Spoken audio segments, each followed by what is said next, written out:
Hello everyone. I hope आप लोग बढ़िया होंगे। अब आज के लेक्चर में हम लोग डीबीएमएस के कुछ बढ़िया क्वेश्चन सॉल्व करने वाले हैं।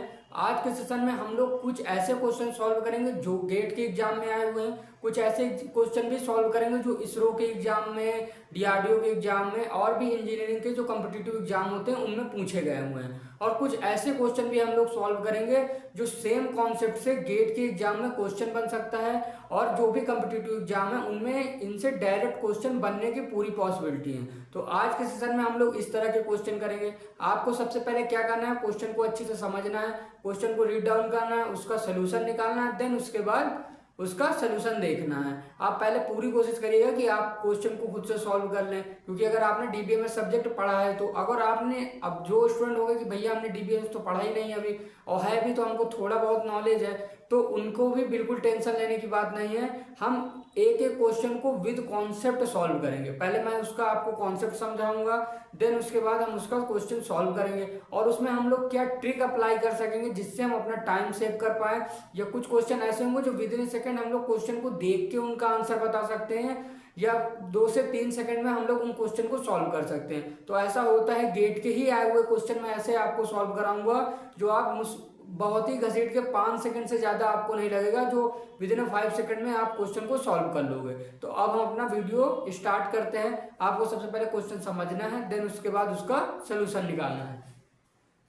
तो आज के सेशन में हमारा पहला क्वेश्चन है ट्रांजैक्शन से, जो डीबीएमएस में अपने है ना ट्रांजैक्शन सिलेक्टेबल की क्वेश्चन है कुछ। तो सबसे पहले जो हमारा क्वेश्चन है, ये एवरी एग्जाम में गेट के जितने भी एग्जाम हुए हैं ज्यादातर सभी सेशन में ये क्वेश्चन, मतलब जो ट्रांजैक्शन के क्वेश्चन होते हैं ये पूछे ही जाते हैं कि कौन सी सिलेक्टेबल बताओ, रिकवेबल है कि नहीं, ये सब बताओ। तो ये जरूर आता ही आता है, तो इसको ध्यान से समझना है। और सिंपल कॉन्सेप्ट है, बहुत ही बेसिक नॉलेज से हम लोग इस क्वेश्चन को सॉल्व कर सकते हैं। बहुत ही ज्यादा इसमें कोई रॉकेट साइंस नहीं है। तो पहला क्वेश्चन है, इसमें हमसे बोला है कि हमको ट्रांजैक्शन दिए गए हैं, ट्रांजैक्शन हमको दिए गए हैं, ट्रांजैक्शन ट्रांजैक्शन दिए हैं T1, T2 एंड T3। अब इसमें हमको दिया है R2 Y, R1 X, R3 Z, then R1 Y, right, W को राइट से और R को रीड से रिप्रेजेंट करते हैं।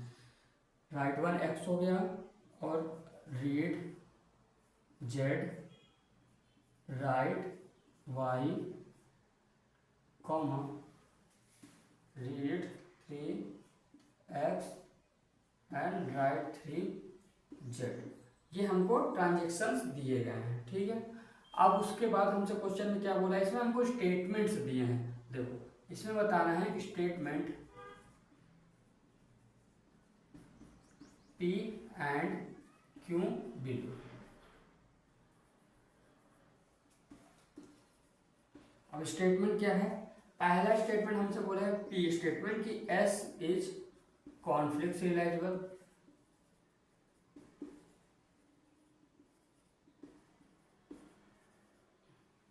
और क्यों हमको दिया गया है कि if T3 commit before T1 finishes then S is recoverable।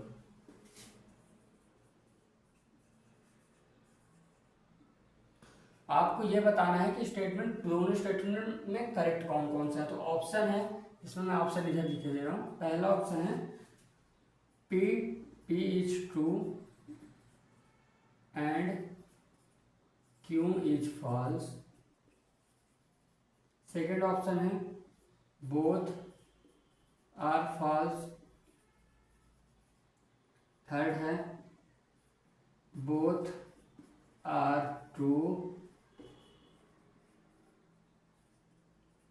ये ऑप्शन फोर्थ है P is false and Q is true. एक बार मैं आपको क्वेश्चन दे रहा हूं, उसके बाद आप सॉल्व करिएगा। सिंपल हमको ट्रांजैक्शन दिए गए हैं कितने, 3। T1 T2 T3 सिंपल हमको ट्रांजेक्शन दे दी है। अब इसमें बोला है दो स्टेटमेंट है, इनके अकॉर्डिंग हमको क्वेश्चन को समझना है और सॉल्व करना है। सबसे पहले बोला है कि ये जो ट्रांजेक्शन है हमारा क्या कॉन्फ्लिक्ट सिरियलाइजेबल है, और दूसरा स्टेटमेंट बोला है कि T3 जो है इसमें जो है अगर हम T3 को ट्रांजेक्शन 3 को पहले कमिट करें T1 के तो क्या एस इज रिकवरेबल, तो क्या रिकवरेबल होगा या नहीं होगा। कौन से दोनों स्टेटमेंट करेक्ट है कि नहीं, जो भी करेक्ट है आप लोग बताओ, एक बार आप सॉल्व करो देन मैं इसको सोल्यूशन बताता हूँ।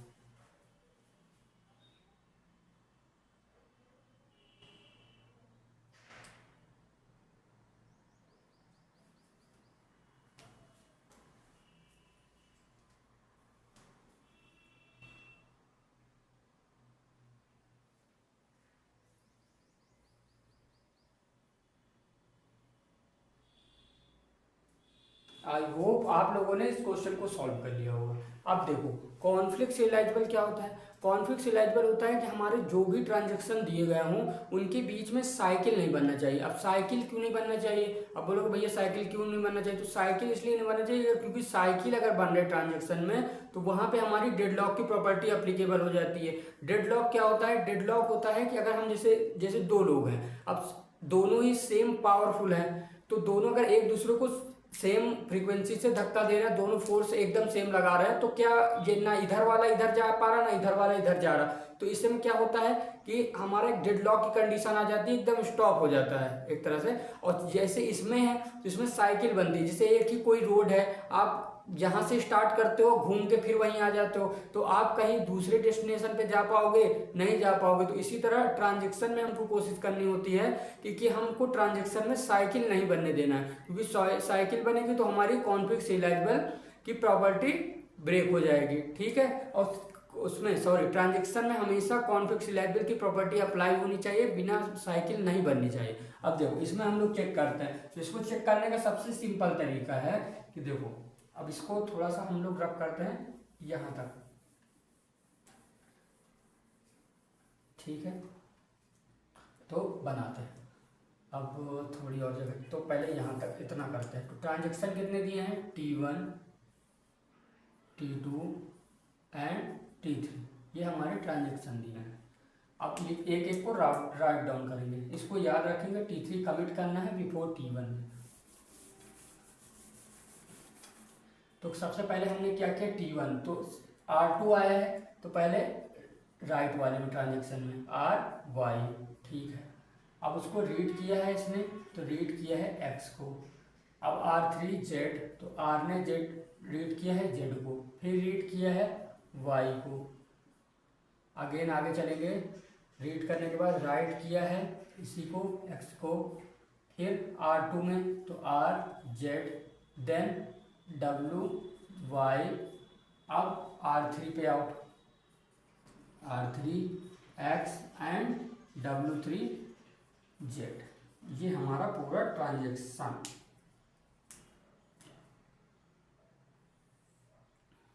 ये हमारा बन गया है। अब इसको चेक कैसे करना है, तो इसको क्वेश्चन को सॉल्व करना हो, जब भी आपसे क्वेश्चन में पूछे कॉन्फ्लिक्ट सिरियलाइजेबल बताओ, तो सिंपल आपको ऐसे टेबल बना लेनी, फिर आपको क्या बनाना है कि इधर ऐसे बना लेना है कि हम लोग चेक करते हैं कि T1 T2 एंड T3 ऐसे हमने बना लिया। अब इसमें साइकिल कैसे बनती है, जिनको कुछ नहीं पता तो देखो, रीड में हम लोग साइकिल लाइन अपनी ड्रॉ नहीं करते हैं, रीड की प्रॉपर्टी में अप्लाई नहीं होता, रीड राइट पे होता है, राइट रीड पे होता है और राइट राइट पे होता है, समझ गए।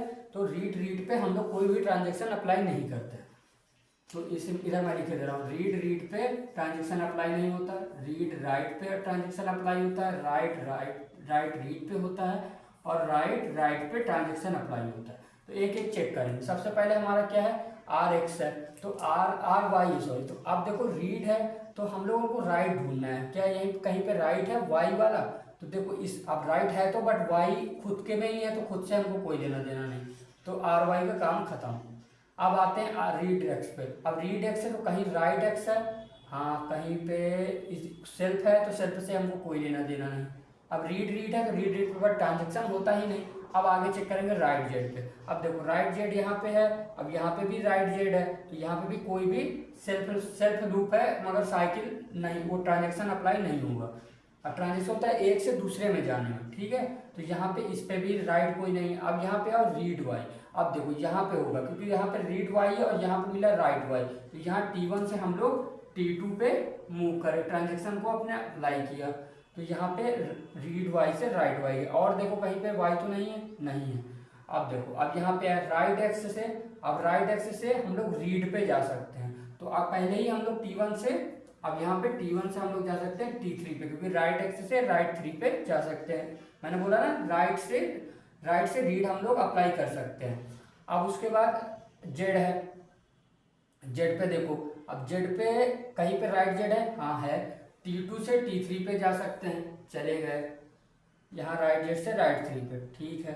अब ऊपर से नीचे आना, ऐसा मत करिएगा कि भैया यहाँ तो राइट है इसको यहाँ से मिला दिया, ऐसा नहीं है। पहले ही यहाँ से अगर ऐसा होगा तो पहले ही हम उसको ड्रॉ करते जाएंगे, तो ऊपर से नीचे की ओर जाना है, ये हम गलती मत करना कि नीचे से ऊपर जाना है, ठीक है। अब जेड का काम भी खत्म। अब और राइट वाई पे, तो राइट वाई का कोई मिला कुछ नहीं है, यहाँ पे भी अब इसके नीचे कुछ है ही नहीं, तो यहाँ पे ये बताओ कोई साइकिल बनी है क्या। अब इसको मत साइकिल बनाना कि ये भैया देखो ये तो बन तो रही, बट यहाँ ये साइकिल का मतलब नहीं था। यहाँ साइकिल मतलब होता है T1 से T2 पे गए और T2 से अगेन T1 पे कोई ऐसी प्रॉपर्टी हो रही होती कि T2 से हमको T1 पे जाना पड़ता, तो यहाँ पे देखो साइकिल बन गई कि इधर से इधर जा रहा है, फिर इधर से इधर आ रहा है, इधर से इधर, इधर से इधर, तो ये गलत होता। तो इसमें जिसमें एक जिस ट्रांजेक्शन में हम लोग जा रहे हैं उसी से वापस आ रहे हैं, तो ऐसी सिचुएशन में साइकिल बनती है। तो आई होप आप लोग समझ गए होंगे। अब देखो पूरे ही ट्रांजेक्शन हमने अप्लाई कर लिए, क्या हमको साइकिल बनी? नहीं। इसका मतलब हमारा क्या है, स्टेटमेंट जो हमारी एस है वो करेक्ट है। अब दूसरा स्टेटमेंट हमसे बोला था कि हमको कमिट करना है T3 को बिफोर T1। अगर हम T3 को कमिट कर दें, मानो T3 को हमने कमिट कर दिया अब T1 से पहले, तो क्या वहाँ पे रिकवर्बल होगा कि नहीं होगा, तो यहाँ पे ये देखना है। तो अब यहाँ पे देखो, अगर यहाँ पे हम कमिट करे दे रहे हैं और इसको हमने कमिट नहीं किया, कमिट मतलब होता है कि देखो यहाँ पे इसको कमिट करने का मतलब कि अब हमारा ट्रांजेक्शन इसके बाद हम लोग कुछ नहीं कर सकते, इसमें कुछ हम ऐड नहीं कर सकते, ना ही इसके बाद हम कोई भी प्रॉपर्टी अप्लाई कर सकते। अब अगर हमने T1 को अप्लाई नहीं किया, देखो यहाँ से हमने रीड किया, राइट किया, अब यहाँ से फिर रीड कर रहे हैं, तो इसको अपडेटेड डाटा ले रहे हैं, क्योंकि यहाँ से हमने रीड किया, उसके बाद हमने यहाँ से अगेन राइट करने के बाद जब भी रीड करते हैं तो उसे अपडेटेड डाटा बोलते हैं। कि अगर हमने कोई भी चीज़ लिखी उसके बाद हमने इसको राइट की, अब उसके बाद हमें, अब जैसे इसको मैं एक स्कूल के एग्जाम्पल से समझा रहा हूँ। जैसे मानो मेरा कोई दोस्त है, अब उसको कुछ नहीं आता, मेरी कॉपी कर रहा है वो एग्जाम में, तो अब यहाँ समझो मैंने कोई चीज़ नोट डाउन की, ठीक है। अब मैंने उससे ये नहीं कहा कि मैं अभी कॉपी सबमिट करने वाला हूँ। अगर मैं ऐसे बोल के कॉपी सबमिट कर देता तो यहाँ पे ये हो जाता, जो मैंने लिखा वो भी मेरी कॉपी में वही लिखा है, अब वो एग्जामिनर जो भी है चेक करेगा। बट मैंने उसको पहले कॉपी में अपने लिखा, उसके बाद मैंने अपने दोस्त को चीटिंग कराई कि देखो देख लो भाई ये जो क्वेश्चन इसका आंसर ये। अब उसने जब लिख लिया, उसने मेरे भरोसे पे लिख लिया, अब उसके बाद मैंने क्या किया, मैंने उसको उस आंसर को रख करके दूसरा आंसर लिख दिया। तो अब यहाँ पे गड़बड़ क्या हो गई कि मैंने तो सही कर लिया बट वो फंस गया, उसने तो वही पुराना डाटा अपडेट किया था ना। तो यहाँ पे इसको बोलते हैं रिकवर्बल मतलब होता है, अब यहाँ इसको बोलते हैं सॉरी इरिकवर्बल मतलब होता है कि हमने पुराना डाटा को रीड कर लिया। अब रिकवर्बल ये होता कि मैंने चीटिंग कराई, उसके बाद मैंने, अगर मुझे याद आया कि अरे ये तो आंसर गलत है, अब इसको मैंने रब किया, उसके बाद फिर मैंने चेंज किया, और उसके बाद फिर मैंने अपने दोस्त को दिखाया कि देखो ये मैंने गलती से गलत लिख दिया था, तुम भी सुधार लो। तो इसका मतलब होता है रिकवर कि हमने उसको जो गलत डाटा रीड किया था उसको दोबारा से सही कर लिया। बट यहाँ पे अगर हमने कमिट कर दिया, अब यहाँ पे मैंने अपने दोस्त को चीटिंग कराई, उसने आंसर लिखा और जाके टीचर को कॉपी सबमिट कर दी। अब सबमिट करने के बाद मैंने अपना आंसर करेक्ट करा, तो वो अब वापस तो कॉपी ले नहीं सकता, एक बार जमा तो यहाँ पे वो फंस जाएगा, तो यहाँ पे रिकवर्बल की प्रॉपर्टी फेल हो जाएगी। तो यहाँ से अब इसको हम कमिट ही नहीं कर रहे हैं और ये पहले ही इसको डाटा रीड कर चुका है, तो यहाँ पे रिकवर्बल प्रॉपर्टी फेल हो जाएगी। तो इसका मतलब क्या होगा कि हमारा P1 is true but Q1 is false। तो आई होप आप लोगों को रिकवर्बल का कॉन्सेप्ट समझ में आ गया होगा, कॉन्फ्रेंस इलाइजेबल का कॉन्सेप्ट समझ में आया होगा, कॉन्फ्रेंस इलाइजेबल चेक कैसे करते हैं। हम लोग आगे भी क्वेश्चन इससे सॉल्व करेंगे, बट रिकवर्बल में सिंपल सा यही है कि हमने अगर किसी का डाटा कॉपी किया है, उससे अब इसका हमने कॉपी किया, तो उसके बाद अगर हम पहले कमिट कर रहे हैं और उसने कमिट नहीं किया है, तो वो अगर लास्ट में चेंज कर देगा तो हमारा काम खराब है, तो वहाँ पे वो डाटा डर्टी रीड डाटा हो जाता है। समझ गए कि हमारा वो डाटा कोई काम का नहीं है, हमने गलत कॉपी लिख के जमा कर दिया, अब वापस तो ले नहीं सकते, ठीक है। तो ऐसे में अगर यहाँ पे ये पहले कमिट कर देता है, यहाँ पे लिख के हमको दिखाने के बाद उसने कॉपी जमा कर दी होती, तो उसके बाद हमने लिखा, उसके बाद हम कॉपी जमा करते तो हमको कोई दिक्कत नहीं थी, क्योंकि जो उसने करेक्ट लिखा वही हमने लिखा। तो आई होप आप लोग समझ गए होंगे। तो ऐसे ही इन प्रॉपर्टी में बहुत सारे स्टूडेंट कंफ्यूज रहते हैं, तो इस तरह का सिंपल से एग्जाम्पल से आप इस प्रॉपर्टी को याद रखिएगा। तो ऐसे ही आप लोग रिकवर को चेक कर लिया करिएगा। गेट में कई सारे क्वेश्चन है सिंपल, जिसमें पूछता है कि कॉन्ट्रोवर्शियल बताओ, रिकवर बताओ, तो ऐसे ही आपको क्वेश्चन को सॉल्व करना है। अब हम लोग चलते हैं अपने नेक्स्ट क्वेश्चन पर। अब इसमें सिंपल हमको दो ट्रांजेक्शन दिए गए हैं, आप लोगों को सिंपल ये बताना है कि कॉन्ट्रोवर्शियल है कि नहीं, बस। तो आपकी प्रैक्टिस अच्छे से हो जाएगी। देखो ट्रांजेक्शन S1 है, इसमें बोला है read x, read 1 x, read 1 y, read 2 x, read 2 y और write 2 y and write 1 x. ठीक है, ये हमको दिया, एक बार मैं वापस से चेक कर ले रहा हूँ। हाँ ठीक है। अब स्टेटमेंट S2 दिया गया है, क्या दिया गया है, R1 x, R2 x, R2 y, R2 y, R1, R2 y के बाद R1 वाई और W1 एक्स। इसे चेक कर लेते हैं। और इसको क्वेश्चन जब भी इस तरह का आए आप लोग डबल चेक कर लिया करो, क्योंकि थोड़ा सा भी मिस्टेक में आपका क्वेश्चन गलत हो जाएगा। Read 1 x, R2 x, R2 y, W2 y, R1 y और W2। अब इसमें ऑप्शन है, देखो क्या बोला है, कॉन्फ्लिक्ट सिलेबल है कि, तो ऑप्शन है पहला S1 and S2 are true, और आर लिख लो conflict serializable, conflict serializable. Option B है S1 इज नॉट, मैं कॉन्फ्लिक्ट सिलेबल को शॉर्ट में लिख रहा हूँ CS, but S2 is CS। ठीक है, option c S1 is CS but S2 not CS। या option D both are not CS।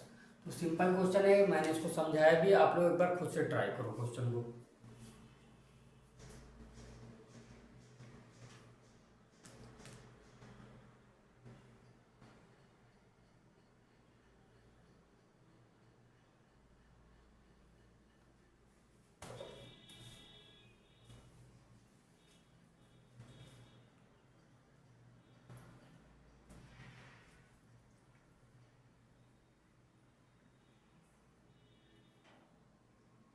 तो आई होप मोस्टली स्टूडेंट ने इस क्वेश्चन को सॉल्व कर लिया होगा और उनका आंसर आ गया होगा। अब इस क्वेश्चन को हम लोग सॉल्व कर, सबसे पहले एक एक ट्रांजेक्शन को हम लोग अप्लाई करके इस क्वेश्चन को सॉल्व करेंगे। तो S1 को पहले सॉल्व कर लेते हैं। ट्रांजेक्शन कितने हैं, R1 R2, तो दो ट्रांजेक्शन ही हमको दिए गए, तो इसको मान लेते हैं T1, इसको मान लेते हैं T2। तो एक एक को अप्लाई करेंगे। सबसे पहले क्या है, रीड एक्स करा रहा है, फिर रीड वाई करा रहा है, फिर रीड एक्स करा रहा, रीड वाई करा रहा है। ठीक है, फिर राइट वाई भी करा रहा और रीड एक्स करा रहा है। तो इसको चेक कैसे करेंगे, सिंपल अपने वही पुराने कॉन्सेप्ट है, T1 एंड T2, बस साइकिल नहीं बनना है। तो अब रीड से हमको राइट ढूंढना है, तो राइट कहीं है, इसके खुद वाले में तो कोई मतलब नहीं, काम का नहीं है। अब आर वाई से राइट वाई है, देखो यहाँ पे, तो यहाँ पे हम सिंपली T1 से T2 पे चले गए, यहाँ से यहाँ पे जा सकते हैं। अब आओ राइट, देखो अब यहाँ पे ही समझ में आ गया, देखो राइट है, अब यहाँ पे रीड एक्स है, तो यहाँ T2 से भी हम T1 पे जा सकते हैं। तो यहाँ क्या बन गई, साइकिल। साइकिल का मतलब क्या हुआ, नॉट CS। ठीक है, अब अगला दूसरा स्टेटमेंट चेक करते हैं।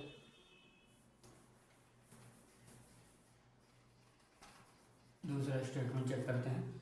दूसरे में हमको क्या क्या दिया है, पहले रीड एक्स किया है, फिर रीड एक्स के बाद राइट एक्स, वो सॉरी रीड एक्स इधर भी R2 में, रीड वाई किया है, राइट वाई किया है, अब रीड वाई किया है एंड राइट एक्स किया है। सिंपल हमारा बन के तैयार। तो क्या है T1 एंड T2। अब चेक करेंगे, रीड एक्स से राइट एक्स कहीं है इधर नहीं है, सेल्फ में कोई काम का नहीं।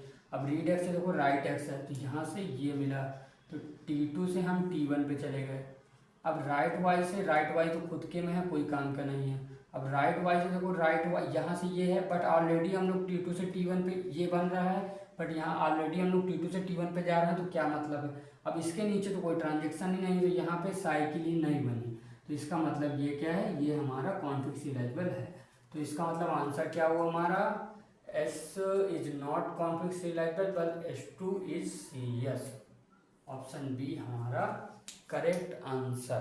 तो जिन स्टूडेंट का आंसर ऑप्शन बी आया है उनका बिल्कुल करेक्ट आया है। अब हम लोग चलते हैं अपने नेक्स्ट क्वेश्चन पे। अब मैं एक साथ दो क्वेश्चन आपको नोट डाउन करा रहा हूँ, आप लोग दोनों को सॉल्व करना। इस तरह के क्वेश्चन जो जिन्होंने मेरे पुराने सेशन देखे होंगे तो उन्होंने इस तरह का सेम क्वेश्चन सॉल्व किया होगा, बट ये इंपॉर्टेंट है इसलिए मैं फिर से करा दे रहा हूँ।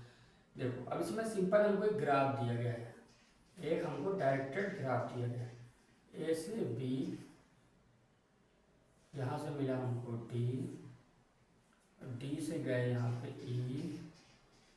ई से चले गए यहाँ पे एफ, और यहाँ पे आए सी, सी से कनेक्टेड है एफ पे।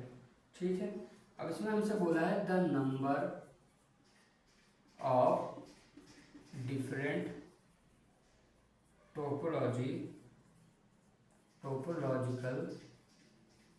Ordering of the vertices of the graph H। NAT है तो इसमें ऑप्शन नहीं है। चौथा क्वेश्चन ये है, सिंपल थ्योरी क्वेश्चन है। इसमें बोला है following is not part of the acid property. अब आपको एसिड प्रॉपर्टी, चार प्रॉपर्टी आपको पता होना चाहिए। तो पहला ऑप्शन है एटॉमिसिटी, बी ऑप्शन है कॉन्सिस्टेंसी, ऑप्शन सी है आइसोलेशन, ऑप्शन डी है डेडलॉक, फ्रीडम। दोनों ही क्वेश्चन सिंपल। टोपोलॉजी वाले में देखो, मैं जिनको नहीं पता एक बार समझा, टोपोलॉजी होता है कि एक वे से हम कितने आगे, जो हमको एक एंड से दूसरे एंड में जाने में कितने रास्ते हम लोग बना सकते हैं, तो वही हमारा टोपोलॉजी ऑर्डर होता है। और एटॉमिसिटी वाले ऐसी प्रॉपर्टी तो हमको पता होनी चाहिए, चार प्रॉपर्टी होती हैं। अब जो जो प्रॉपर्टी दी है, जो नहीं दी हुई है वही हमारा करेक्ट, वो गलत आंसर है जो इसमें नहीं दिया हुआ है। ठीक है, उसकी जगह कुछ और दिया है, आप लोग एक बार चेक करो उसके बाद बताओ।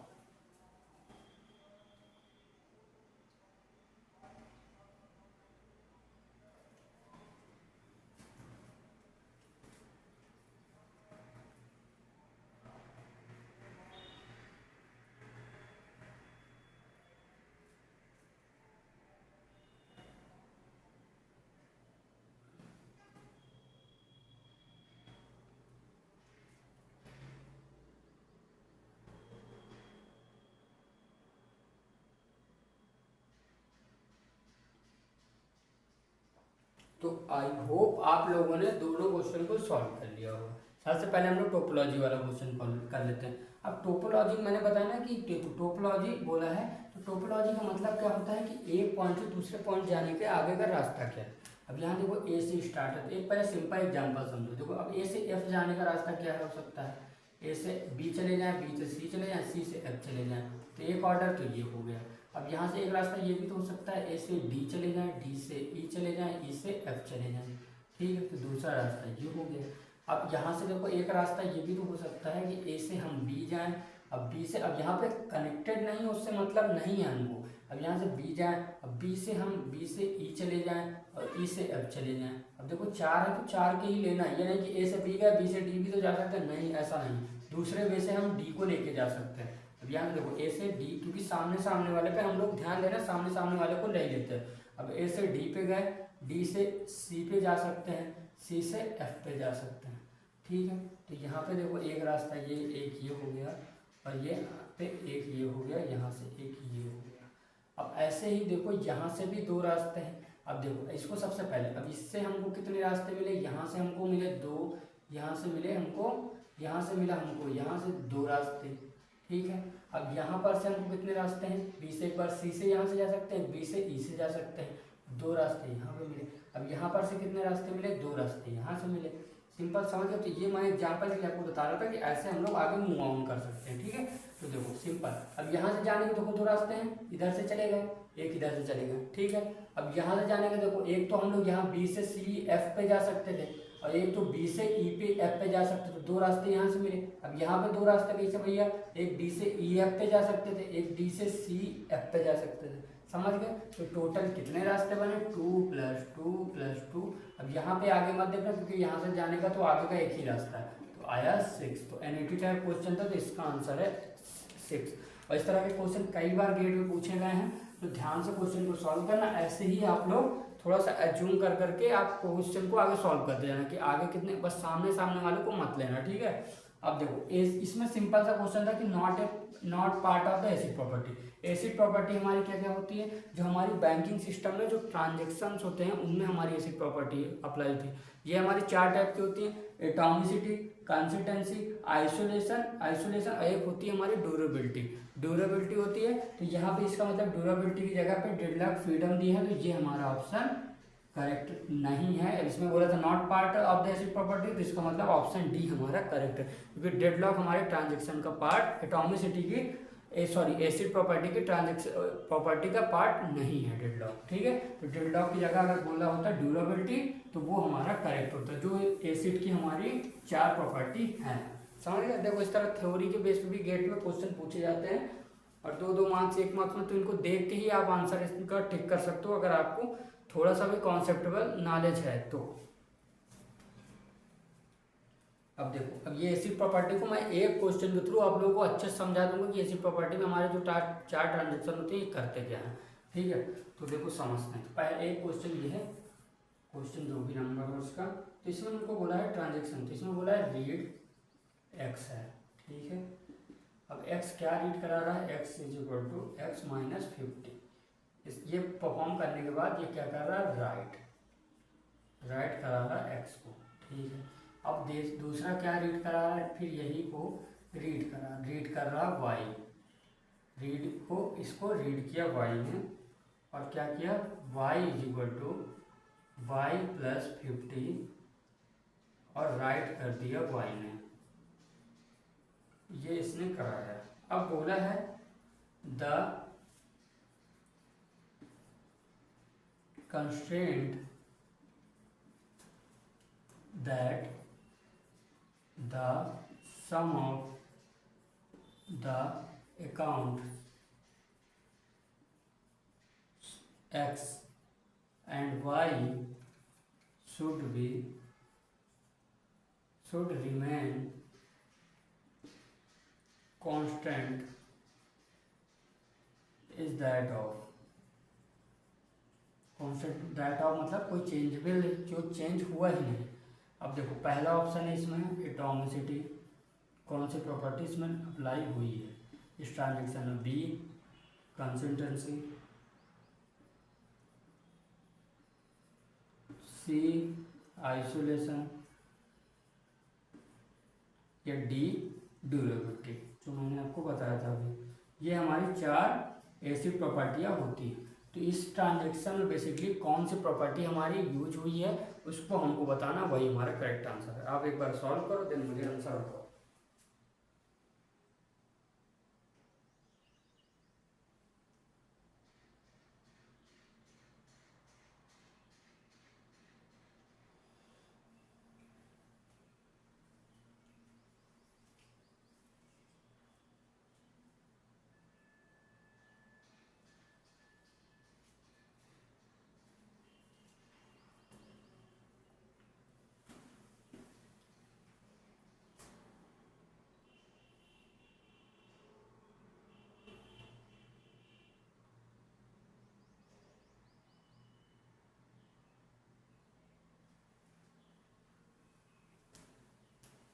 तो आई होप आप लोगों ने करेक्ट आंसर को टिक कर लिया होगा। अब देखो, जिनको नहीं पता है एसिड प्रॉपर्टी वो समझते हैं उनको।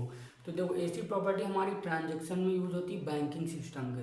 अब देखो इसमें, अब सबसे पहली प्रॉपर्टी एटॉमिसिटी। अब एटॉमिसिटी क्या होती है कि जैसे हमने किसी को पैसे पेमेंट किए तो डायरेक्ट तो पैसे चला नहीं जाता, पहले बैंक के पास हम लोगों को मैसेज जाता है, वो भी वो जो हमारे अकाउंट से पैसा निकालता है, जिस अकाउंट में हमको पैसे भेजने हैं वहाँ पे, सॉरी, जहाँ पे हमको पैसे भेजने हैं उस अकाउंट का नंबर निकालता है, उसके बाद उसमें पैसे भेजता है। तो इसमें कई सारी स्टेप्स हमारे फॉलो होते हैं, वो हमको नहीं समझ में आते हैं, बट अब तो यूपीआई के ज़माना है, फट से हमने पेमेंट किया तो हमको क्या पता, इतना फास्टिंग सिस्टम है।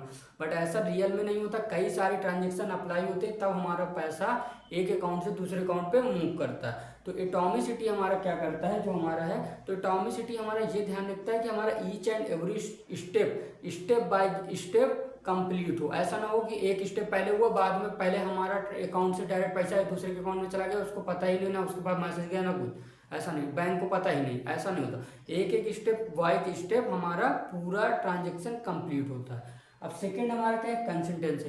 कंसिस्टेंसी वो होता है कि अगर हमने सपोज करो एक ट्रांजेक्शन, मानो हमने इधर से अकाउंट से, अपने अकाउंट से 50 रुपए निकाले और उधर निकाल के एटीएम से फिर से 50 रुपये जमा कर दिए। अब तो हम एटीएम से भी पैसे जमा कर सकते हैं ना, तो हमने 50 रुपये जमा कर दिए, किसी से बोल दिया डाल दो, तो हमारे अकाउंट का बैलेंस क्या चेंज होगा? नहीं होगा, क्योंकि अब देखो 50 निकाले, 50 डाल दिए, फिर से चेक किया तो बैलेंस तो बराबर हो गया। तो उसे बोलते हैं हमारे कंसिस्टेंसी, कि कोई अनचेंजेबल है, कांस्टेंट है अकाउंट जो भी है। अब देखो आइसोलेशन। आइसोलेशन हमारा क्या होता है, आइसोलेशन ये होता है कि कई बार दिमाग में ऐसा नहीं आता है कि एक, जैसे मेरा खुद का अकाउंट है, जैसे सपोज करो अब मैंने बैंक में जाके 500 रुपये निकाले, ठीक है, और करंट विद इन, ऐसा पॉसिबल तो नहीं है, बट अगर हमने किसी को बचा कि ये लो चेक काट के दे दिए, लो भैया 500 रुपये निकालो, अब उसने भी 500 रुपये, अब उसी समय मतलब एक भी सेकंड का डिफरेंस नहीं है, और हमने एटीएम से भी पैसे निकाले, तो क्या अब ऐसा होगा कि एक ही समय में हमने दोनों, एक ही मतलब बैंक से भी पैसा निकाला और एटीएम से भी पैसा निकाला, तो क्या 500 रुपये हम निकाले तो हमारा अकाउंट से सिर्फ 500 ही डिटेक्ट हुए? ऐसा नहीं होता है। कि और अगर इसका एक एग्जांपल आप ऐसे समझ लो कि सपोज कोई अकाउंट से हमारे 500 रुपये निकाल रहा और हम सॉरी हमारे इस, समझ लो सिंपल, मैं कंफ्यूज नहीं करूंगा, जैसे मैंने अब बोला कि लो भाई मेरे अकाउंट में 500 रुपये डाल दो, अब एक डाल रहा है पैसे और उसी समय मैंने दूसरे से कहा कि 500 रुपये निकाल लो, तो सेम टाइम पे, मतलब एक भी सेकंड, फ्रैक्शन ऑफ सेकंड का भी मिसमैच नहीं होना चाहिए, और उसके बाद सेम प्रॉपर्टी एक साथ अप्लाई करें। अगर कोई निकाल रहा कोई डाल रहा तो क्या अप्लाई होगा? ऐसे टाइम पे अप्लाई नहीं होगा, आइसोलेशन की प्रॉपर्टी अप्लाई हो जाती है। तो थोड़ी, चाहे विद इन फ्रैक्शन का समय आ जाए कि या तो कोई का पैसा निकल पाएगा उसी अकाउंट से या कोई पैसा जमा कर पाएगा, बट एक साथ दोनों ट्रांजेक्शन अप्लाई नहीं हो सकते। अगर एक भी सेकंड का डिफरेंस है तो अप्लाई हो जाएंगे, और ऐसा होता है क्योंकि हम लोग इतना करेक्ट टाइम पे ऐसा नहीं हो पाता है कि अगर कोई हमारे एक अकाउंट से पैसा निकाल भी रहा और उसी समय कोई जमा भी कर दे, ऐसा नहीं हो सकता। उस समय आइसोलेशन की प्रॉपर्टी अप्लाई होती है। ये सब हमारी सिक्योरिटी के लिए होता है कि हमारे ट्रांजेक्शन सही से हो जाए और उसमें कोई गड़बड़ ना हो। ऐसे नहीं, क्योंकि अगर एक साथ ऐसा होने लगे तो फ्रॉड के चांसेस ज़्यादा है, बैंक के सर्वर में प्रॉब्लम्स आएगी और बैंकिंग सिस्टम क्रैश भी कर सकता है। अब ड्यूरेबिलिटी क्या होता है? ड्यूरेबिलिटी भैया वो होता है कि ड्यूरेबिलिटी मतलब होता है कि जैसे मैंने किसी के अकाउंट में पैसे ट्रांसफर किए, अब उसके बाद मैंने, अब मुझे भेजने किसी के पास थे और गलती से मैंने भेज दिए किसी और के पास, तो उस समय अगर हमारा ट्रांजेक्शन, हमारे उससे बैंक से पैसे डिटेक्ट हो गए तो फिर हम उसको वापस नहीं ला सकते। मतलब अब तो है सिस्टम कि आप बैंक जाके इन्फॉर्म करो तो वो पैसे वापस करा देते हैं, बट क्या हम उसी समय ऐसा नहीं कर सकते कि अपने फ़ोन से मैंने दूसरे को ट्रांजेक्शन अगर कमिट कर दिया, मतलब अगर हमारे उसमें जैसे यूपीआई से हमने पेमेंट किया और टिक लग गया कि ट्रांजेक्शन कंप्लीटेड, तो उस समय भी हम उसको रोक नहीं सकते हैं, तो इसे बोलते हैं ड्यूरेबिलिटी। अगर हमारा ट्रांजेक्शन फेल हो गया है तो वो भले ही कुछ समय के लिए, देखो ना, पैसा प्रोसेसिंग में लग जाता है, कई बार हम लोग यूपीआई से पेमेंट करते हैं तो पैसा प्रोसेसिंग में लग जाता है, तो उस समय फिर क्या होता है, पैसा फेल हो, जब ट्रांजेक्शन प्रोसेसिंग कंप्लीट नहीं हो पाती है तो उसके फेल होने के बाद वो हमारा पैसा वापस हमारे अकाउंट में आ जाता है। तो ये सब हमारी ड्यूरेबिलिटी करती है कि अगर हमारा प्रोसेसिंग सही नहीं हुआ, कई बार अगर कंप्लीट हो गया तो पैसा जहाँ पे हम भेज रहे हैं तो वहाँ चला जाता है, बट नहीं हो पाता, कोई भी अगर गड़बड़ है, कोई भी हमारे सिस्टम में अगर गड़बड़ है तो आपका पैसा सेफ रहेगा। आपका पैसा भले ही 1-2 दिन के लिए अटका रहे, बट वापस आपको कुछ टाइम के लिए भी अटका रह सकता है, बट वापस आपके अकाउंट में वो आ जाता है, तो उसे बोलते हैं ड्यूरेबिलिटी। अब हमको क्वेश्चन में क्या दिया था, क्वेश्चन में हमको सिंपली एक प्रॉपर्टी दी गई थी, ये ट्रांजेक्शन। अब इसमें देखो सपोज करो मैंने किसी को भेजा और कि बोला भाई 50 रुपये मेरे, ये मेरा अकाउंट है, अकाउंट। अब इससे बोला कि 50 रुपये निकाल लेना। अब इसने 50 रुपये, मानो मेरे अकाउंट में है 1000 रुपये। अब इसने मेरे अकाउंट से 50 रुपये निकाले तो मेरे अकाउंट में सिंपली बचे 950। अब मैंने दूसरे इंसान को बोला कि भाई तू इधर ये निकाल ला, तू जा मेरे अकाउंट में और मेरे अकाउंट में पैसे को 50 रुपये जमा कर दो सेम टाइम पे। तो देखो ऐसा नहीं होगा कि अब यहाँ पे 1000 निकाला ही नहीं तो 1050 रुपये, ऐसा नहीं। अब देखो यहाँ पे ये, क्योंकि हमारे अकाउंट में बचा कितना पैसा 950। अब उसके बाद किसी ने 50 रुपये ऐड किए, यहाँ पे देखो ऐड कर रहा, तो बाई ने हमारे अकाउंट में ऐड किए तो हमारे अकाउंट में कितना हुआ 950 में 50 ऐड हो जाएगा तो वापस 1000 हो जाएगा। ऐसा यहाँ पे दिमाग मत लगाना कि किसी ने निकाला तुरंत जमा कर दिया तो 1000 में पैसा ऐड होगा, ऐसा नहीं। पहले जो भी पहले ट्रांजेक्शन अप्लाई हुआ था वही अप्लाई होगा सेम टाइम पे। दोनों ट्रांजेक्शन में फिर से बोला हूँ सेम टाइम पे दोनों ट्रांजेक्शन अप्लाई नहीं होते हैं, चाहे फ्रैक्शन ऑफ सेकंड का अगर ऐसा सेम टाइम में हुआ भी तो उस समय कुछ ऐसा हो जाएगा कि आपका या तो एक सिस्टम में प्रोसेसिंग में हो जाएगा या थोड़ा सा रोलिंग होने लगेगा, बट एक साथ दोनों ट्रांजेक्शन अप्लाई नहीं होंगे। तो इसमें अगर ये जब सेम डाटा नहीं है तो मैंने क्या बोला था, जब सेम डाटा हो तो हो जाता है हमारा कंसिस्टेंसी की प्रॉपर्टी अप्लाई होती है। तो अब अगर इस तरह का कोई भी क्वेश्चन बनता है, ड्यूरेबिलिटी बनता है, आइसोलेशन पे बनता है, डोमिसिटी पे, तो आप लोग क्वेश्चन को गलत नहीं करोगे। इन चार प्रॉपर्टी को अच्छे से दिमाग में रखना है। ऐसे ही कभी मैं एग्जाम्पल के थ्रू समझाता हूँ कि आपको दिमाग में रह जाए, आपको याद ना करना पड़े और दोबारा पढ़ना भी ना पड़े, आराम से याद हो जाए। ठीक है, अब चलते हैं हम लोग अपने नेक्स्ट क्वेश्चन पे। अब नेक्स्ट क्वेश्चन हमारा क्या है, सिंपल हमारे कुछ फॉलोइंग डिपेंडेंसी है क्लोजर ट्रैवल फंक्शन की प्रॉपर्टी बताता हूँ मैं। इसमें हमको बोला है कि रिलेशन हमको एक्स दिया गया है। अब इसमें क्या क्या है, पी क्यू है, आर है, एस है, टी है, यू है। ठीक है, अब इसमें फंक्शन डिपेंडेंसी हमको दी गई है क्या क्या। अब इस क्वेश्चन में हमको ये डाटा देने की नीड ही नहीं थी, हमारा ऑप्शन से भी इस क्वेश्चन को हम लोग देखो कैसे आराम से सॉल्व कर लेंगे। P comma R comma P ही कर लो, आर कॉमा पी से जा रहा है एस कॉमा टी। ठीक है, दूसरा है function dependency P comma s comma u से जा रहा है क्यू कॉमा आर पर। ठीक है, अब बोला है which of the following tribal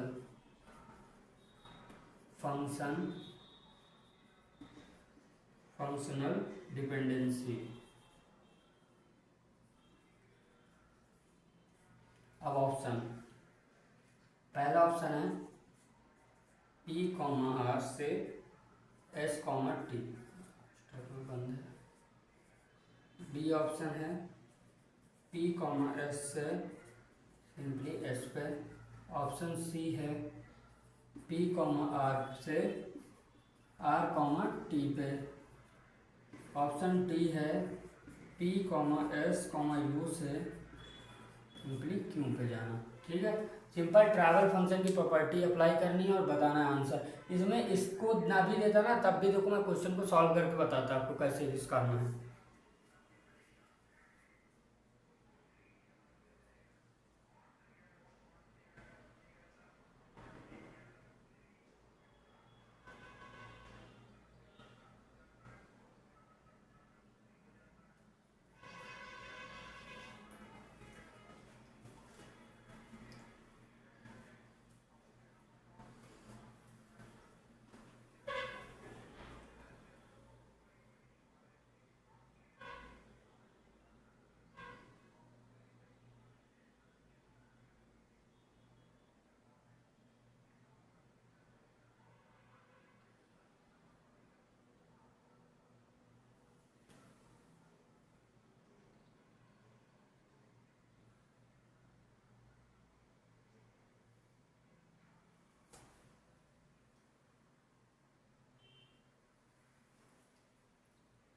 तो आई होप आप लोगों ने इस क्वेश्चन को सॉल्व कर लिया होगा, सिंपल क्वेश्चन। अब देखो इस फंक्शन को अप्लाई करने की जो हमको बोला है ना कि ट्राइवल फंक्शन, ये 3 टाइप के होते हैं। ट्राइवल फंक्शन है, अब इनमें वैरायटी, एक देखो होता है ट्रैवल फंक्शन, ट्रैवल होता है, एक होता है नॉन ट्रैवल और एक होता है सेमी ट्रैवल।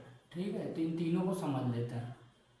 ट्रैवल क्या होता है, जैसे सपोज करो ट्रैवल का एग्जांपल कि अगर सपोज करो कोई है हमारा PQR, ठीक है।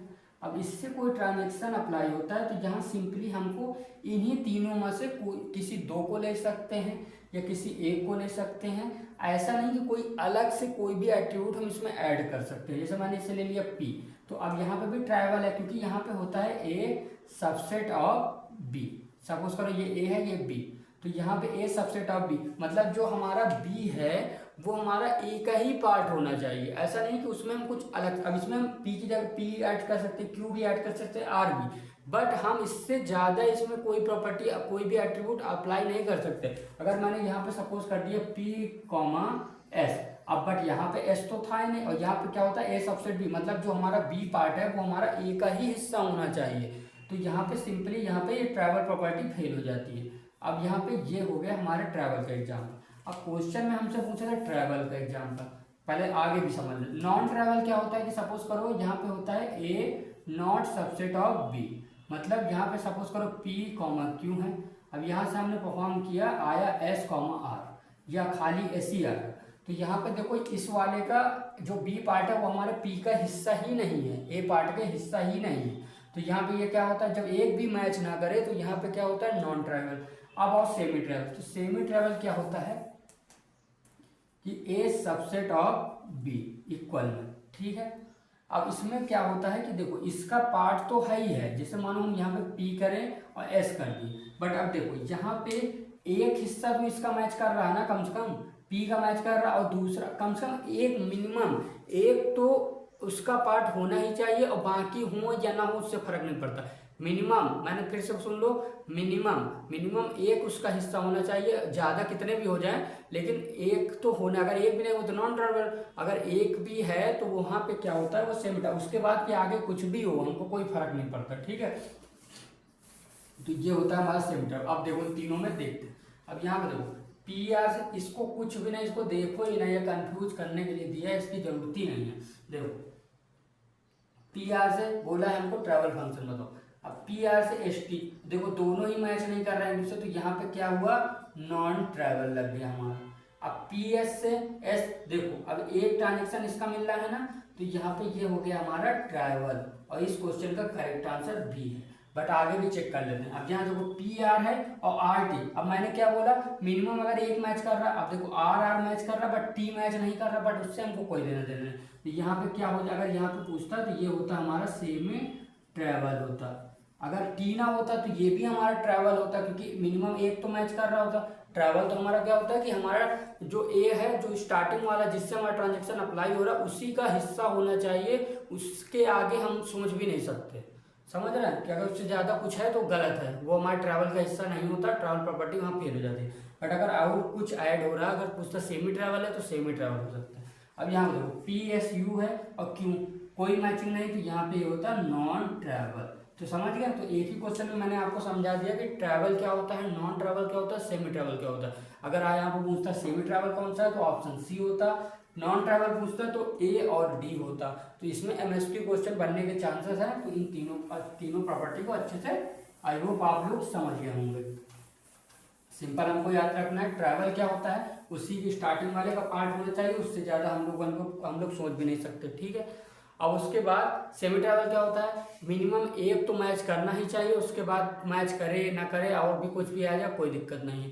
और नॉन ट्रैवल क्या होता है कि कोई मतलब ही नहीं, कोई एक भी मैच नहीं किया तो हमारा नॉन ट्रैवल होता है, ठीक है। अब चलते हैं अपने नेक्स्ट क्वेश्चन में। अब यहाँ पे दो क्वेश्चन मैं एक साथ दे रहा हूँ क्योंकि सेम ही क्वेश्चन है। क्वेश्चन देखो, अब इसमें हमको एक रिलेशन दिया गया है ABCD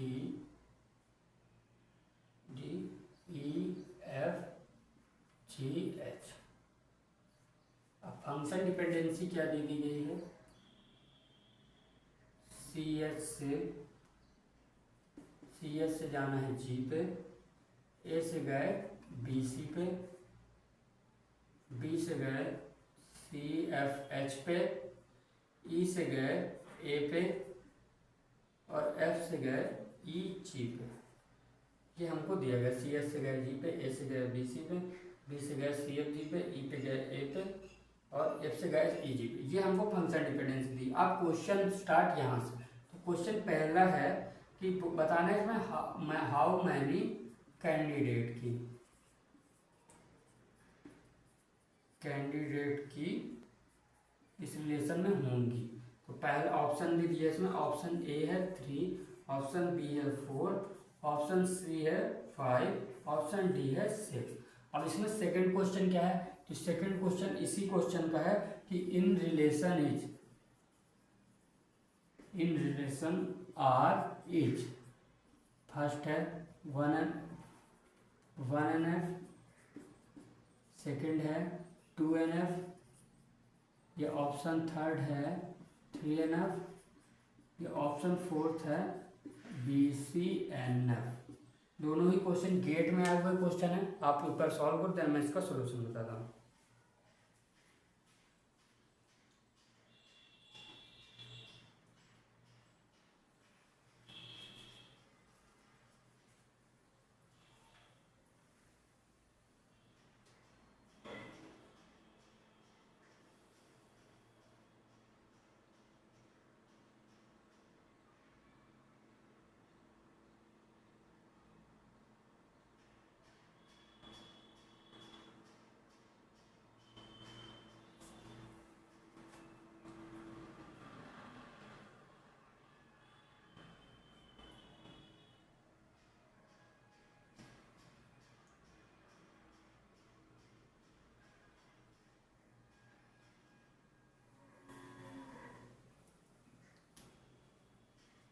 तो आई होप आप लोगों ने दोनों क्वेश्चन को सॉल्व कर लिया होगा।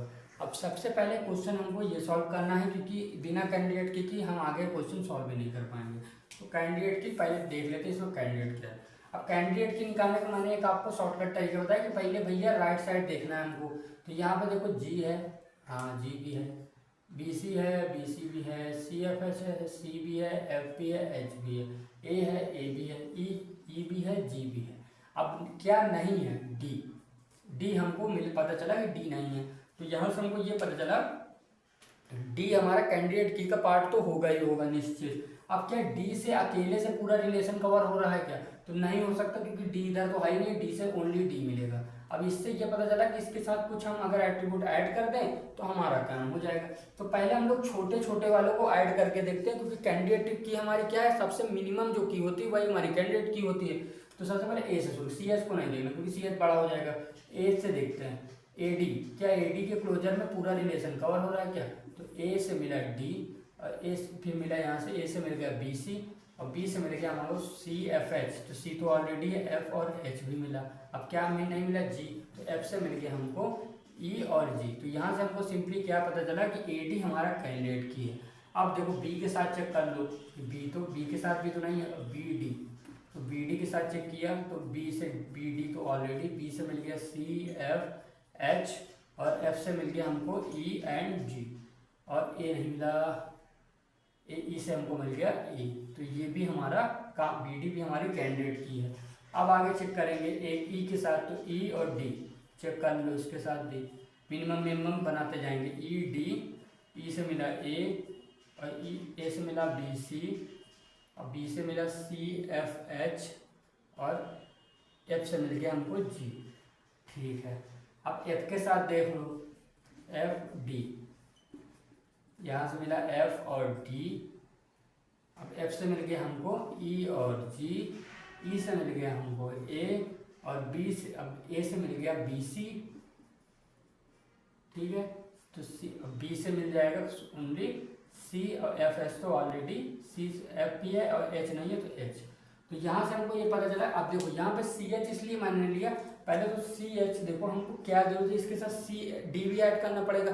तो सी एफ एच जब ऑलरेडी सी के साथ हम तो इसके साथ जब हम ये चार हमारी मिनिमम ट्रांजेक्शन बना सकते हैं दो एट्रीब्यूट की हेल्प से, तो हम फालतू में तीन एट्रीब्यूट, क्योंकि ओनली सी एच से तो कैंडिडेट की बनेगी नहीं, क्योंकि डी तो है नहीं, डी के बिना कैंडिडेट की बनेगी ही नहीं।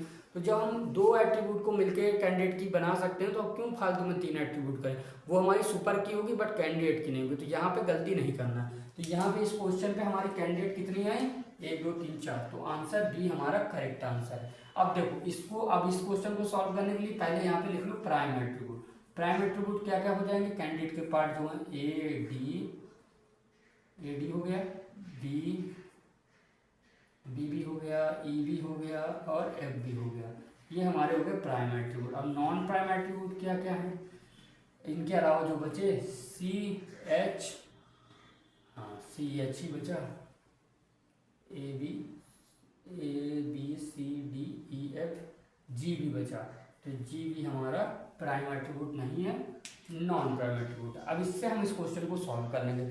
BCNF से स्टार्ट करेंगे सबसे बड़े से। तो BCNF हमारा क्या होता है कि BCNF भाई कहता है सिंपल, हम तो राजा आदमी हैं, हमको सिर्फ अगर हमारे पास की है लेफ्ट साइड पे, कैंडिडेट की है, तभी हम प्रॉपर्टी हमारी अप्लाई होगी, नहीं तो हमको कोई मतलब नहीं। तो यहाँ पे देखो BCNF, तो CS का कैंडिडेट की है नहीं है, तो यहीं पे BCNF प्रॉपर्टी फेल, आगे चेक ही नहीं करना। अब 3NF क्या बोलता है, ये कहता है कि हम भी थोड़ा राजा है, बस हमारी थोड़ी सी और कंडीशन है कि किसी तरह बना लो।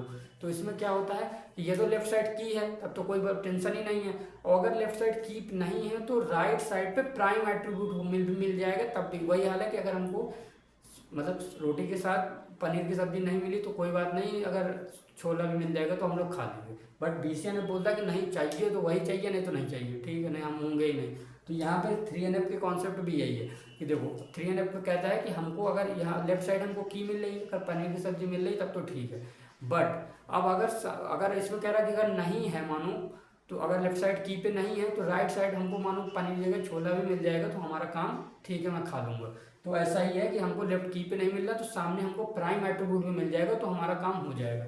चेक करते हैं। तो अब लेफ्ट पे की नहीं है बट राइट पे प्राइम एट्रीब्यूट है क्या, प्राइम एट्रीब्यूट चेक करेंगे क्या जी है यहीं पे, जी तो है ही नहीं। तो यहाँ पे 3NF भी नहीं है, पहले ही प्रॉपर्टी में फेल हो गया। छोला भी नसीब नहीं हुआ, छोला भी नहीं, तो कहता सूखी सब्जी ले लो, तो कहता नहीं चाहिए, तो इतना भी गिरे हुए नहीं है। अब 2NF पे आओ। अब 2NF सिंपल बोलता है या तो की मिल जाए तब तो ठीक है, ये भी वही है कि पनीर मिली तो मिली नहीं कोई। अब ये बोलता है कि अगर चलो सामने प्राइम एट्रीब्यूट नहीं है तब भी दिक्कत नहीं है, मगर ये बोलता है कि अगर नॉन प्राइम है, नॉन प्राइम है सामने सामने, इधर भी मगर नॉन प्राइम है, इधर भी नॉन प्राइम है, तब तो कोई दिक्कत नहीं है। प्राइम है, सामने प्राइम होना चाहिए तब भी कोई दिक्कत है नहीं है, बट नॉन प्राइम और प्राइम नहीं होना चाहिए। अगर इसका मतलब सिंपल है कि अगर हमको मानो कोई किसी को सब्जी नहीं पसंद, तो ये बोल रहा है कि उसके अलावा कुछ भी दे दो, नहीं पनीर की सब्जी है, नहीं छोला है, तब भी मैं खा लूँगा। बट जैसे समझ लो मुझे कद्दू की सब्जी नहीं पसंद, अब कद्दू की सब्जी अब नहीं पसंद, तो मैंने बोल रहा हूँ कि उसके अलावा कुछ भी मिल जाएगा मैं तब भी ठीक है, मैं एडजस्ट कर लूँगा। बट अगर अब ये बोल रहा हूँ कि नहीं तुमको वहीं से खाना पड़ेगा, तो ऐसा नहीं है, फिर बोलोगे मैं बोलूँगा कि मुझे खाना ही नहीं। तो ऐसा ही 2NF में है कि सिंपल कि अगर देखो प्राइम की है तब तो कोई दिक्कत ही नहीं है। अब इसमें यह है कि प्राइम एट्रीब्यूट इधर भी है, प्राइम एट्रीब्यूट इधर भी है, तब भी कोई दिक्कत नहीं है। नॉन अगर प्राइम भी नहीं है, चलो छोला भी नहीं है, तो अब इसमें और कोई सब्जी तब भी उसको ठीक है कि नॉन प्राइम है तब भी ठीक। बट प्राइम और नॉन प्राइम का कॉम्बिनेशन एक साथ नहीं होना चाहिए कि इधर प्राइम है इधर नॉन प्राइम है, या इधर नॉन प्राइम इधर प्राइम है। तो अगर ऐसा होगा तो प्रॉपर्टी फेल हो जाएगी, वहां लगेगा पार्शियल फंक्शन डिपेंडेंसी। तो चेक करते हैं। अब देखो यहाँ पे की नहीं है कोई बात नहीं, बट यहाँ पे क्या है, यहाँ पे CH है, तो CH को देखेंगे, CH हमारा क्या है, नॉन प्राइम है, नॉन प्राइम है, और G हमारा क्या है, नॉन प्राइम है। तो यहाँ पे कोई दिक्कत नहीं, मैंने बोला ना कि नॉन प्राइम अप्लीकेबल हो जाते हैं, कोई बात नहीं। पर नहीं मिला छोला कोई बात नहीं, और किसी सब्जी के साथ खा लेंगे। अब यहाँ पे देखो A क्या है, हमारा प्राइम है। अब BC क्या है, B तो हमारा प्राइम है, बट C हमारा क्या प्राइम है, नहीं है। तो यहाँ पे प्रॉपर्टी हमारी फेल हो गई, यहाँ पे अप्लाई हुआ पार्शियल फंक्शन डिपेंडेंसी। तो यहाँ पे ये हुआ दिक्कत। तो यहाँ पे हमारा लास्ट में बचा 1NF, जो बाय डिफॉल्ट वही होता है अगर ट्रांजेक्शन कोई भी फंक्शन डिपेंडेंसी पर अप्लाई हो रहा। अगर ये तीनों ट्रांजेक्शन फेल हो गए तो 1NF हमारे होता है। तो आई होप आप लोग इस क्वेश्चन को समझ गए होंगे और अब तीनों प्रॉपर्टी आपको आराम से क्लियर हो गई होंगी। ठीक है, आप चलते हैं हम लोग नेक्स्ट क्वेश्चन पे।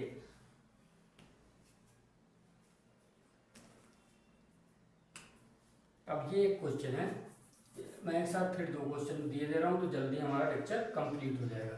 तो रिलेशन है EF GHIJKLMN।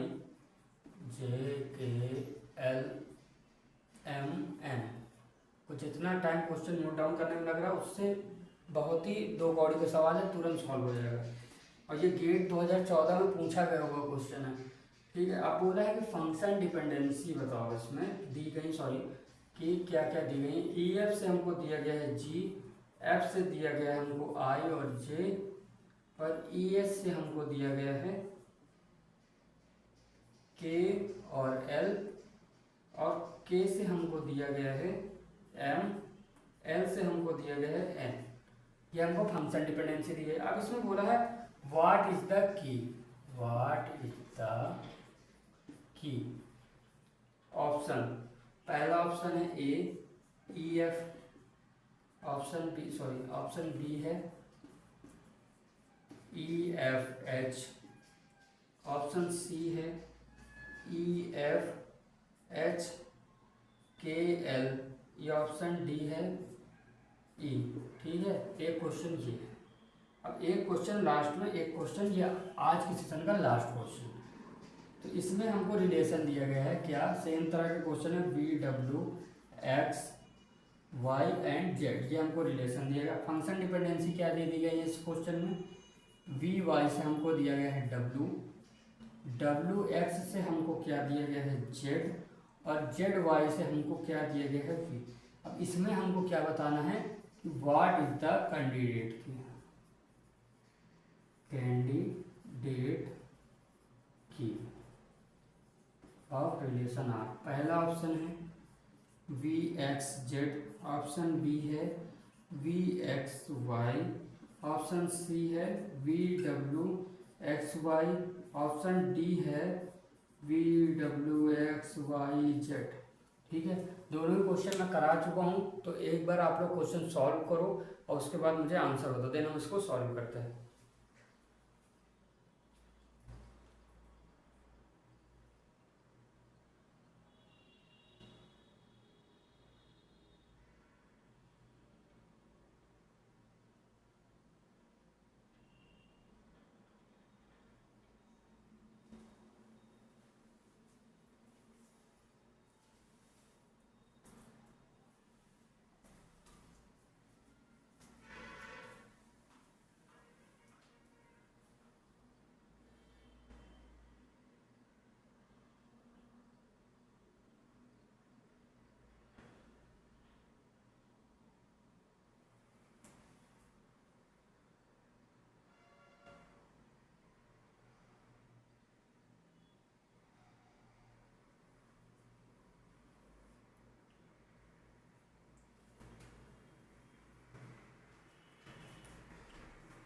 तो आई होप आप लोगों ने इस क्वेश्चन को सॉल्व कर लिया होगा, आपका आंसर आ गया। अब देखो कैसे क्वेश्चन को सॉल्व करना है। इसमें बोला है कि एक तो है कि ऑप्शन की हेल्प से आप सॉल्व कर लो, डायरेक्ट एक एक का क्लोजर निकालते जाओ, जिसमें पूरा रिलेशन कवर हो रहा है वो हमारा उसका की हो जाएगा। बट उससे थोड़ा सा पहले एक बार आप पुराने तरीके जाओ, राइट साइड पे चेक कर लिया करो। जी है, आई है, जे बी है, के है, एल है, एम है, एन है। अब देखो यहाँ पे मिला क्या क्या नहीं, ई एफ नहीं मिला, तो जिसमें ई एफ हमारा कैंडिडेट की का पार्ट तो होगा ही होगा, ये हमको पता है। अब ऑप्शन देख लो, जिसमें ई एफ नहीं है वो तो ऐसे भी गलत है, डी एफ नहीं है गलत, बट यहाँ तीनों में एफ है। अब देखो ई एफ देखते हैं, ई एफ से क्या अगर पूरा रिलेशन हमारा कवर हो रहा है तब तो हमारा ई एफ ही हमारी की होगी, बट ई एफ से नहीं हो रहा है तो फिर कुछ चीज़ें ऐड करनी पड़ेंगी। तो ई एफ से देखते हैं, तो ई से मिला ई एफ तो खुद आ गए, ई एफ से मिल गया हमको जी, अब एफ से मिल गया हमको आई और जे, अब ई है आई जे नहीं मिल रहा हमको, ई एफ ऐसा होगा ही नहीं। ठीक है, तो इससे हमको पूरा रिलेशन हमारा कवर नहीं हो रहा है क्योंकि पूरे हमारे स्टेटमेंट हैं, तो ई एफ से हमारा काम नहीं होने वाला, तो ये भी हमारा गलत है। अब आओ एच को लेकर देखते हैं, छोटे छोटे से चलेंगे, तो ई एफ एच से देखते हैं हो पाएगा।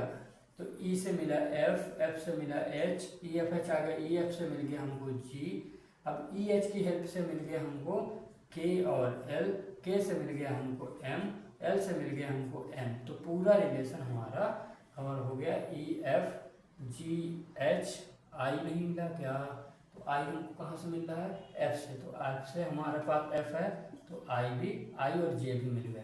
तो पूरा रिलेशन हमारा कवर हो रहा है इसी से, तो ऑप्शन बी हमारा करेक्ट आंसर। इससे भी हमारा कवर होगा, बट जब हमारा मिनिमम कोशिश का क्या करना है, मिनिमम। अगर एमएसक्यू क्वेश्चन होता कि एमएसक्यू में पूछता कि की बताओ, तब तो हमको ये भी टिक करना पड़ता और ये ऑप्शन भी टिक करना पड़ता, क्योंकि ई एफ एच है तो ई एफ एच है और के एल भी होता, तब भी हमारा पूरा रिलेशन तो कवर हो ही जाता, ई एफ एच से ही पूरा रिलेशन कवर होता, तो ये हमारी सुपर की होती। तो अब इसमें ध्यान क्या देना कि अगर क्वेश्चन एमएसक्यू होता तो वो भी ऑप्शन हमारा टिक करना होता, अगर एमएसक्यू नहीं है तो हमको एक ही ऑप्शन होता, तो वो हमको मिनिमम जो हमारी की होगी छोटी सबसे की उसको टिक करना होता है, तो इसमें मिस्टेक नहीं करना। अब आओ कैंडिडेट की। अब कैंडिडेट की में तो हमको खुद ही पता है कि मिनिमम जो हमारी होगी वही हमारा आंसर होगा, तो उसमें कन्फ्यूज नहीं, क्योंकि क्वेश्चन में मैंने देखा है स्टूडेंट की और कैंडिडेट की में बड़ा कन्फ्यूज रहता है। तो की हमारी क्या होगी, मिनिमम की। अगर क्वेश्चन में आता कि की बताओ सिर्फ, तो उसमें क्या ध्यान देना है कि अगर देख लेना क्वेश्चन एमएसक्यू है कि एमसीक्यू है, एमएसक्यू है तो देख लेना जो बड़ा भी बन रहा है वो भी हमारी की होगी, बट अगर एमसीक्यू है तो जो हमारी मिनिमम की होगी छोटी की वही हमारा आंसर होगा। ठीक है, अब इधर आओ। अब इधर कैंडिडेट की पूछा है तो सबसे पहले फिर राइट पे चेक करेंगे, डब्ल्यू मिला, जेड मिला और वी मिला। अब क्या नहीं मिला, एक्स वाई, तो एक्स वाई तो हमारा कैंडिडेट की का पार्ट होगा ही होगा। अब देखो जिसमें एक्स वाई नहीं है वो तो पहले ही गलत है, तो वी एक्स जेड गलत है।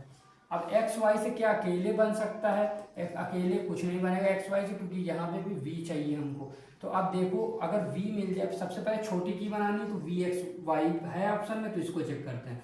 तो वी एक्स वाई से क्या पूरा रिलेशन कवर हो रहा है, वी एक्स वाई, और वी एक्स वाई से हमको वी वाई से मिल गया हमको डब्ल्यू, अब डब्ल्यू एक्स से मिल गया हमको जेड, और जेड वाई से हमको मिल जाता वी, और वी ऑलरेडी है, तो इसका मतलब कैंडिडेट की बनानी थी, तो वी एक्स वाई हमारा कैंडिडेट की होगा। अगर ये बोलता है यहाँ पे कि सुपर की बताओ, तो सुपर की में हमारी ये तीनों ही की हमारी सुपर की होती।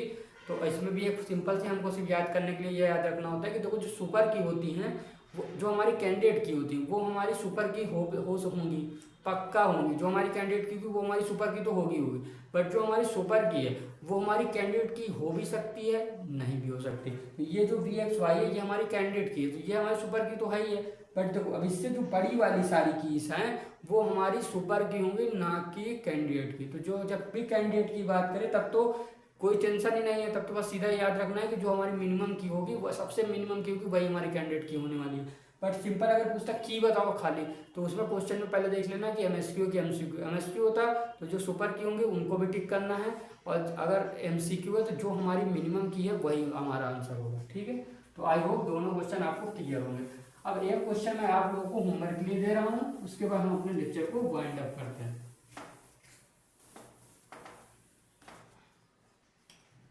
और ऐसा क्वेश्चन है जो मैं अभी हम लोगों ने पढ़ा हुआ है उसी से मिलता जुलता क्वेश्चन है, तो आई होप सारे लोग इसका सही आंसर कमेंट में मुझे बताना।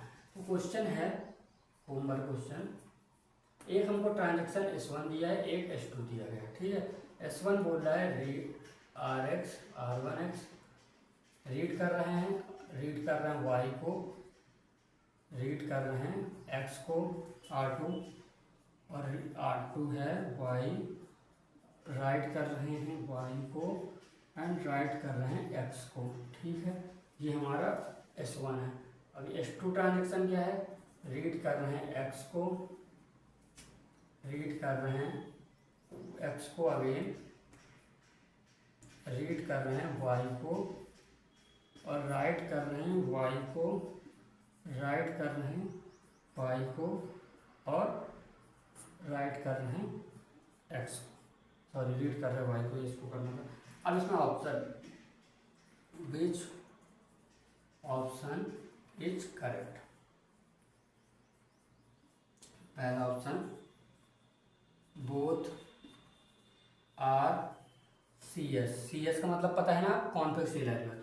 Option B S1 is CS but S2 is not CS।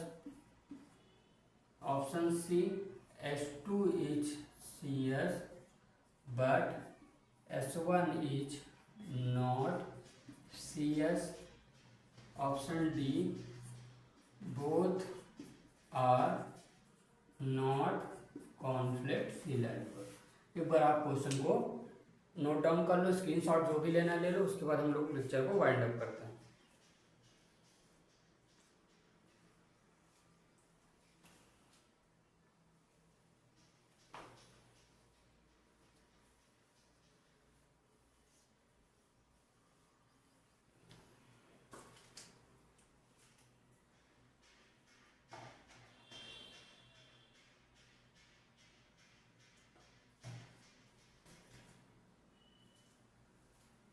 तो आई होप आप लोगों ने नोट डाउन कर लिया होगा।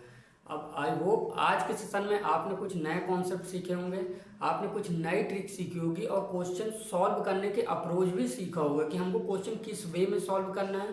क्योंकि देखो मल्टीपल स्टूडेंट क्वेश्चन गेट का एग्जाम लिखते हैं, बट देखो हर स्टूडेंट जरूरी नहीं कि देखो आप उनसे थोड़ा सा आगे कैसे निकल सकते हैं कि आपको क्वेश्चन सॉल्व करने का सही अप्रोच पता होना चाहिए। कॉन्सेप्ट बहुत सारे स्टूडेंट को पता होता है, बट देखो वो किस वे पे जा रहे हैं, क्योंकि वहाँ पे देखो उनको टाइम का भी ध्यान देना है। ऐसा तो है नहीं कि बहुत सारा टाइम है क्वेश्चन करने के लिए, तो लिमिटेड टाइम है और सही अप्रोच से अगर हम लोग जाएंगे, इजी तरीके से जाएंगे, तो हम क्वेश्चन को आराम से सॉल्व कर लेंगे। और ऐसा कोई भी तरीका आपको गेट के एग्जाम में अप्लाई नहीं करना जिससे आंसर मतलब ये नहीं कि एक क्वेश्चन में अप्लीकेबल हुआ बट दूसरे में नहीं। तो ऐसा नहीं, ऐसे कॉन्सेप्ट और ऐसी ट्रिक से आपको जाना है कि आपका वो ट्रिक उससे उस कॉन्सेप्ट से रिलेटेड जितने भी क्वेश्चन बन रहे हैं सारे में अप्लीकेबल हो। ऐसा नहीं होना चाहिए कि एक ही क्वेश्चन के लिए अप्लीकेबल हुआ या पर्टिकुलर पॉइंट के लिए वो ट्रिक हमारी अप्लीकेबल है। तो मेरा मोटिव ये होता है कि आपको जो भी ट्रिक बताऊं वो उन्हीं कॉन्सेप्ट के सारे क्वेश्चन आपको उसी ट्रिक से सॉल्व कर पाओ।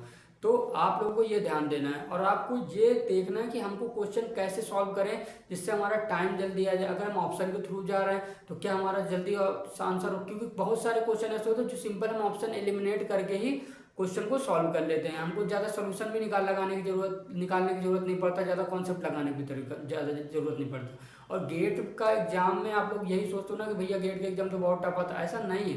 गेट का एग्जाम टफ तो होता है मगर इतना भी नहीं जितना उसकी वाइब बना हुआ है कि बहुत ही ज़्यादा टफ होता है, ऐसा नहीं है।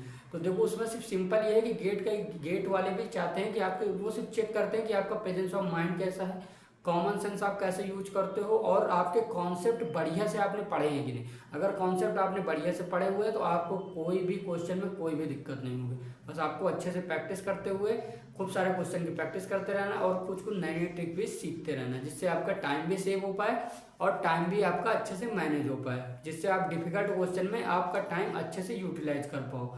अब हम लोगों ने जो मैंने एक क्वेश्चन होमवर्क के लिए दिया है, तो आप लोगों को क्या करना है, इस क्वेश्चन को सॉल्व करना, करेक्ट आंसर का ऑप्शन मुझे कमेंट में बताना। और आज के सेशन में हम लोगों ने जितने भी क्वेश्चन किए, अगर उनमें से एक भी क्वेश्चन में आपको डाउट हो कि भैया ये क्वेश्चन हमको समझ में नहीं आया, ये जो आपने स्टेप बताया ये हमको समझ में नहीं आया, तो आप कमेंट में क्वेश्चन नंबर डाल देना। नेक्स्ट सेशन में हम लोग उस क्वेश्चन को मैं फिर से आपको समझा दूंगा, कोई और आसान तरीका होगा तो उससे भी मैं आपको समझा दूंगा, जिससे आपको वो क्वेश्चन क्लियर हो जाए। हमको एक एक क्वेश्चन को, एक एक कॉन्सेप्ट को, एक एक उससे रिलेटेड क्वेश्चन को क्लियर करते हुए चलना है आगे। अब हम लोग मिलते हैं नेक्स्ट लेक्चर में। अगर आज को लेक्चर आपको अच्छा लगा हो तो वीडियो को लाइक करना, ज़्यादा लोगों के पास शेयर करना और चैनल को सब्सक्राइब नहीं किया हो तो चैनल को सब्सक्राइब करना। मिलते हैं नेक्स्ट लेक्चर में। आप लोग अपना ध्यान रखिएगा, पढ़ाई कंटिन्यू रखिएगा और अपनी हेल्थ का भी ध्यान रखिएगा। Thank you so much.